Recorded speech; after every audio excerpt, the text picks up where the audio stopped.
Assalamualaikum warahmatullahi wabarakatuh. Perkenalkan, nama saya Anissa Septiandini dari kelas 10F. Di sini saya akan menjelaskan tentang jati diri dan nilai yang dianutnya. Sebuah kelompok menunjukkan nilai-nilai yang dianutnya. Tujuannya bisa sebatas hanya mengenalkan atau bermaksud mempengaruhi yang lain. Terciptanya identitas kelompok, dengan demikian mendapatkan pengaruh dari mereka yang menjadi anggotanya. Jika ada 10 individu dalam satu kelompok, itu berarti ada 10 cara pandang atau pendapat tentang apa dan bagaimana menciptakan jati diri kelompok tersebut. Penjelasannya, banyak musisi dan seniman Indonesia yang menggabungkan elemen budaya tradisional dengan gaya modern atau gaya modern gemelan yang dipadukan dengan musik jazz atau pop. Proses pembelajaran di sekolah sering kali mencakup materi tentang budaya-budaya di Indonesia.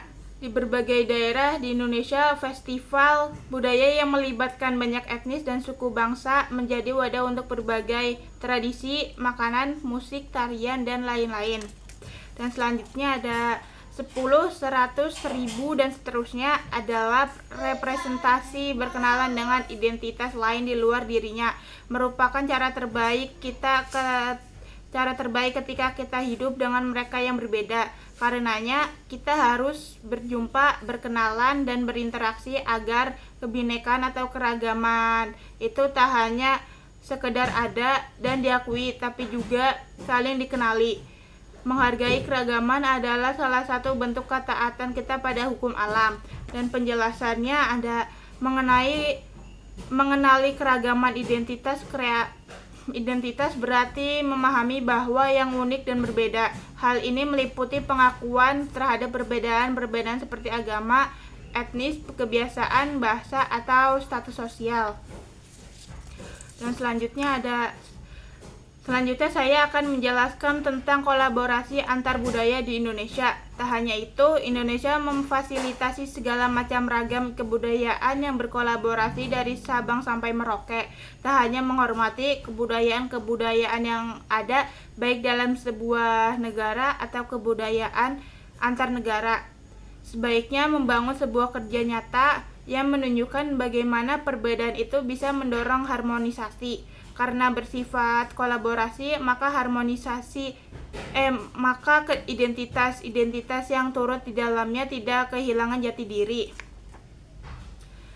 Penjelasannya, menyadari keragaman identitas berarti memiliki kesadaran akan pentingnya perbedaan tersebut dan dampaknya dalam kehidupan sehari-hari. Kesadaran ini mencakup pemahaman tentang bagaimana faktor-faktor seperti budaya dan sosial mempengaruhi pandangan dan perilaku seseorang.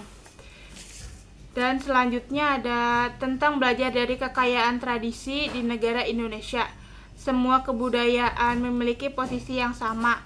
Mereka dijamin untuk beribadah sesuai dengan keyakinannya dan diberi kesempatan yang sama pula untuk mengembangkan dan memajukan kebudayaan tersebut sehingga terhindar dari disintegrasi. Tradisi hanya perlu dilestarikan agar terjaga dari kerusakan. Lebih dari itu, tradisi harus terus dihidupkan sekaligus dikukuhkan. Dan penjelasannya ada, tradisi seringkali mengandung nilai-nilai moral dan etika yang diwariskan turun-temurun. Misalnya penghormatan terhadap orang tua, pentingnya kerjasama. Banyak tradisi berhubungan dengan keterampilan yang dipraktikkan secara turun-menurun, seperti kerajinan tangan, pertanian, atau seni pertunjukan. Dalam banyak budaya, tradisi mengandung kearifan lokal yang mengajarkan bagaimana beradaptasi dengan alam dan lingkungan sekitar. Sekian dari saya. Assalamualaikum warahmatullahi wabarakatuh.